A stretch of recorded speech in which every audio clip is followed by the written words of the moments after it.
प्रोनेसिस investor academy के इस brand new video में आप सभी का बहुत बहुत स्वागत है। इस वीडियो में हम डिटेल में जानेंगे कि अपने इमरजेंसी फंड के पैसे को इन्वेस्ट करने के लिए हमारे पास कौन कौन से ऑप्शंस अवेलेबल हैं और इन अवेलेबल ऑप्शंस में हमारे लिए सबसे ज्यादा सुटेबल ऑप्शन कौन सा होगा। अगर आप अपना इन्वेस्टमेंट नॉलेज बढ़ाना चाहते हैं ताकि आप खुद का इन्वेस्टमेंट्स मैनेज कर सके तो उसके लिए आप हमारा एजुकेशनल यूट्यूब चैनल प्रोनेसिस इन्वेस्टर एकेडमी सब्सक्राइब कर सकते हैं। सबसे पहले हम ये जान लेते हैं कि इमरजेंसी फंड होता क्या है और हमें इमरजेंसी फंड क्यों बनाना चाहिए। इमरजेंसी फंड जैसा कि नाम से ही क्वाइट क्लियर है कि ये किसी तरह के इमरजेंसी के केस में आपकी मदद करता है। तो कुछ एग्जांपल्स देख लेते हैं इमरजेंसी का। लाइक अगर किसी तरह का मेडिकल इमरजेंसी आता है तो वहाँ पे हो सकता है कि आपने हेल्थ इंश्योरेंस नहीं लिया हो तो आपको खुद से पैसा लगाना होगा और इमीडिएटली लगाना होगा। अगर आपने हेल्थ इंश्योरेंस लिया है फिर भी हो सकता है कि वो शायद सफिशिएंट ना हो, उस केस में भी आपको इमीडिएटली खुद का पैसा वहाँ लगाना होगा। या फिर हो सकता है कि आप जॉब करते हैं और जॉब में किसी तरह का प्रॉब्लम आता है तो वहाँ पे आपको अपना घर खर्च चलाने के लिए एक कुछ पैसे की ज़रूरत होगी।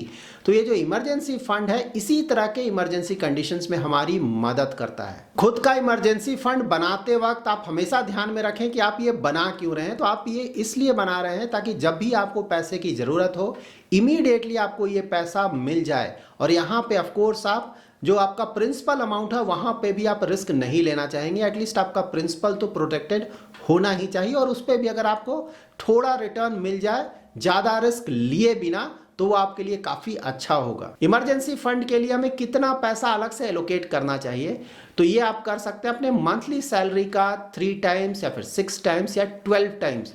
तो ये कैसे डिसाइड करेंगे कि हम 3 टाइम्स रखें या फिर 6 टाइम्स रखें या फिर 12 टाइम्स रखें। तो ये ओवरऑल लायबिलिटी पे डिपेंड करेगा। लाइक आपके फैमिली में कितने अर्निंग मेंबर्स हैं, कितने लोग पैसा कमा रहे हैं। सेकंड होगा कि कितने डिपेंडेंट्स हैं, उन डिपेंडेंट्स का नियर टर्म का फाइनेंशियल रिक्वायरमेंट क्या है। थर्ड होगा कि जो दूसरे लायबिलिटीज़ हैं, लाइक क्या आपने कोई हाउसिंग लोन ले रखा है, कोई कार लोन ले रखा है और वहाँ पे ईएमआई कितना आ रहा है। तो ऑफकोर्स ओवरऑल आपको लायबिलिटी चेक करना होगा। अगर लायबिलिटी बिल्कुल कम है, कुछ और अर्निंग मेंबर्स भी हैं तो आप इवन 3 मंथ का मंथली सैलरी का आपका इमरजेंसी फंड सफिशिएंट होगा। और अगर आपके ऊपर लायबिलिटी बहुत ज़्यादा है, आप अकेले ही जॉब करते हैं, वहाँ पे आपने हाउसिंग लोन या कार लोन भी ले रखा है, आपके जो डिपेंडेंट्स हैं उनका भी नियर टर्म में जो एक्सपेंसेस है वो ज़्यादा है, तो वहाँ पे ऑफकोर्स आपको इवन 12 मंथ के मंथली सैलरी का इमरजेंसी फंड बनाना होगा। But as a thumb rule 6 month के मंथली सैलरी का इमरजेंसी फंड हमें ट्राई करना चाहिए कि जरूर रखें। नाउ हम जान लेते हैं कि इमरजेंसी फंड का पैसा हम कहाँ इन्वेस्ट करें, कहाँ रखें। तो इमरजेंसी फंड का पैसा ऑफ कोर्स यहाँ पे कैपिटल हमारा बिल्कुल प्रोटेक्टेड होना चाहिए, किसी तरह का कोई रिस्क नहीं होना चाहिए। थोड़ा बहुत रिटर्न्स आए तो अच्छा है और साथ ही जहां भी हम पैसा रखें उसे हम इमीडिएटली निकाल सके। इमरजेंसी फंड का पैसा आप बैंक के सेविंग्स अकाउंट में रख सकते हैं, बैंक में एफडी कर सकते हैं और अगर आप डेट म्यूचुअल फंड के साथ कंफर्टेबल हैं तो आप लिक्विड फंड में रख सकते हैं या फिर ultra short term debt fund में रख सकते हैं। नंबर 1 ऑप्शन है बैंक्स के सेविंग अकाउंट में पैसा रखना। तो वहां पे आपको कितना रिटर्न्स मिलेगा तो डिपेंड करेगा कि आपने किस बैंक में अपना पैसा रखा है। तो जो बड़े बैंक हैं जनरली वो आपको 3 to 4% का इंटरेस्ट देंगे और जो छोटे बैंक्स हैं वहाँ पे आपको इवन 6 to 7% का भी इंटरेस्ट मिल सकता है। सेकेंड ऑप्शन है एफडी। तो इंटरेस्ट रेट इंडिया में ऊपर जा चुका है तो एफडीज भी अभी अच्छा खासा इंटरेस्ट दे रहे हैं। वो डिपेंड करेगा कि आप किस टेनर का एफडी करते हैं, लाइक 6 मंथ, 1 ईयर, 2 ईयर, किस टेनर का, उस वहाँ पे आपको 7 to 7.5% और कहीं कहीं इवन 8% का भी रिटर्न मिल सकता है। थर्ड ऑप्शन है लिक्विड फंड्स। लिक्विड फंड्स में भी फिलहाल आपको अबाउट 7 to 7.2% के आसपास रिटर्न मिल जाएगा। फोर्थ ऑप्शन है ultra short term debt fund. वहां पे आपको अबाउट 7.4 to 7.5% के आसपास रिटर्न मिल जाएगा। इन ऑल 4 ऑप्शंस में एफडीज दैट इज बैंक के फिक्स डिपॉजिट्स में एक ड्रॉबैक आता है। दैट इज अगर आपने सपोज 2 इयर्स का एफडी किया है और वहां पे आपको 8% का इंटरेस्ट मिल रहा है और कुछ इमरजेंसी आ जाता है, आपको 1 ईयर के बाद ही अपना पैसा निकालना होता है, तो पैसा तो आपको मिल जाएगा लेकिन यहाँ पे प्रॉब्लम ये है कि वहाँ उस समय देखना होगा कि जब आपने एफडी किया उस समय 1 ईयर पे आपको इंटरेस्ट कितना मिल रहा है। तो उस समय सपोज आपको 2 ईयर्स पे तो 8% मिल रहा था, लेकिन 1 ईयर पे सिर्फ 7% ही मिल रहा था। तो अब यहाँ पे आपने 1 ईयर में ही पैसा निकाल लिया, तो अब आपको 7% का ही रेट ऑफ इंटरेस्ट मिलेगा, और इस पे भी पेनल्टी लगेगा जो कि बैंक टू बैंक वेरी करता है। रफली ये 0.5% के आसपास हो सकता है। तो 7% में भी 0.5% कट जाएगा, तो आपको 6.5% का इंटरेस्ट मिलेगा। तो इस तरह का प्रॉब्लम जनरली आपके सेविंग्स बैंक अकाउंट में या फिर जो लिक्विड फंड है या फिर ultra short term debt fund है, वहां पे ये प्रॉब्लम नहीं आता है, वहां पे पैसा आप इमीडिएटली निकाल सकते हैं। सो इन फोर्थ ऑप्शन में एफडी नंबर 4 पे आएगा। जो हमारे पास जो रेस्ट 3 ऑप्शंस बचते हैं, वहां पे सेविंग्स बैंक अकाउंट का इंटरेस्ट आपको चेक करना होगा। अगर सिर्फ 3 to 4% आपको मिल रहा है, तब को ऑफकोर्स आप डेट म्यूचुअल फंड्स को कंसिडर कर सकते हैं, और अगर आपको वहां पे 6 to 7% मिल रहा है, तो वो ऑप्शन एक अच्छा ऑप्शन होगा। आप वहां पे भी अपना इमरजेंसी फंड का कुछ पैसा रख सकते हैं। और अगर आप डेट म्यूचुअल फंड्स के साथ कंफर्टेबल हैं, तो यहाँ पे लिक्विड फंड या फिर अल्ट्रा शॉर्ट टर्म फंड आपके लिए काफी अच्छा ऑप्शन हो सकता है अपने इमरजेंसी फंड को पार्क करने के लिए। तो यहाँ पे लिक्विड फंड के मुकाबले अल्ट्रा शॉर्ट टर्म फंड फिलहाल अगर आप उनका एक्सपेक्टेड रिटर्न्स देखें, तो अबाउट 2.2 to 0.3% आपको एक्स्ट्रा देगा। तो बेसिस योर कंफर्ट आप लिक्विड फंड या फिर ultra short term debt fund किसी को भी सेलेक्ट कर सकते हैं, या फिर अपने पैसे को लिक्विड फंड या फिर अल्ट्रा शॉर्ट टर्म फंड में डिवाइड कर सकते हैं।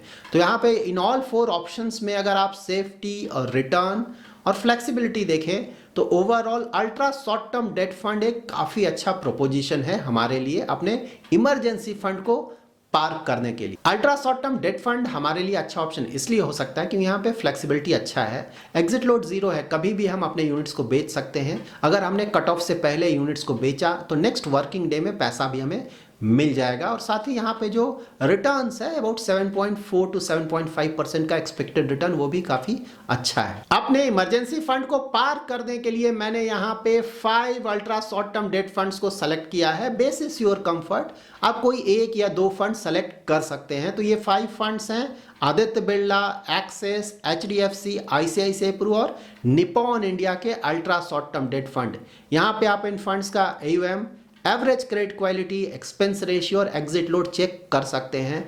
तो ये सारे फंड्स का जो एवरेज क्रेडिट क्वालिटी AAA है, जो कि काफ़ी अच्छा है। साथ ही इन सारे फंड्स का एग्जिट लोड भी 0 है, दैट इज आप कभी भी इन फंड्स के जो यूनिट्स है उसे रिडीम कर सकते हैं। यहाँ पे आप इन ऑल 5 फंड्स का क्रेडिट प्रोफाइल चेक कर सकते हैं। तो यहाँ पे क्लियरली आप देख सकते हैं कि ज़्यादातर जो इन्वेस्टमेंट है वो वेरी हाई रेटेड इंस्ट्रूमेंट्स में हुआ है, जिनका क्रेडिट रेटिंग काफ़ी अच्छा है। लाइक नंबर 1 कॉलम है government of India securities, number 2 column है AAA rated papers, number 3 column है A1+।